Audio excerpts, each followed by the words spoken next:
প্রতিবছর বাংলাদেশ থেকে অসংখ্য মানুষ ইউরোপে আশ্রয়ের জন্য আবেদন করে থাকেন। সেই সংখ্যা উল্লেখযোগ্য হারে বৃদ্ধি পাওয়ায় বাংলাদেশিদের জন্য বড় পরিবর্তন আনছে ইউরোপিয়ান ইউনিয়ন। নতুন অভিবাসন নীতি অনুযায়ী বাংলাদেশকে নিরাপদ দেশের তালিকাভুক্ত করার প্রস্তাব দিয়েছে ইইউ। নতুন নিয়ম অনুযায়ী নিরাপদ দেশ থেকে আসা নাগরিকদের আশ্রয় আবেদন দ্রুত প্রক্রিয়ায় বাতিল করার সম্ভাবনা রয়েছে। তালিকায় বাংলাদেশ ছাড়াও ভারত, কলম্বিয়া, মিশর, কসোভো, মরক্কো ও তিউনিসিয়াও রয়েছে। এতে ইতালিতে থাকা হাজারো বাংলাদেশি আশ্রয়প্রার্থীর কপালে পড়েছে দুশ্চিন্তার ভাঁজ। ভবিষ্যৎ নিয়ে তৈরি হয়েছে অনিশ্চয়তা।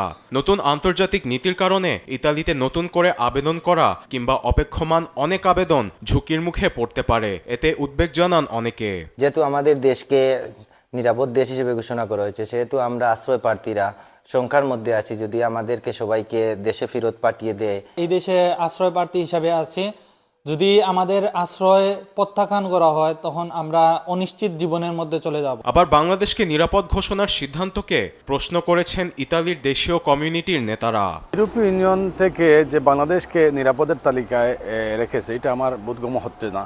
কারণ বাংলাদেশ তো নিরাপদ না। অসংখ্য মানুষ বাংলাদেশে এখন নিরাপত্তা বোধ করতেছে না।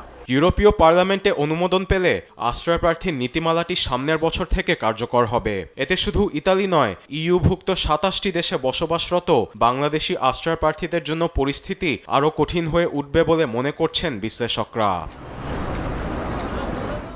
নিউজ ডেস্ক, দেশ টিভি।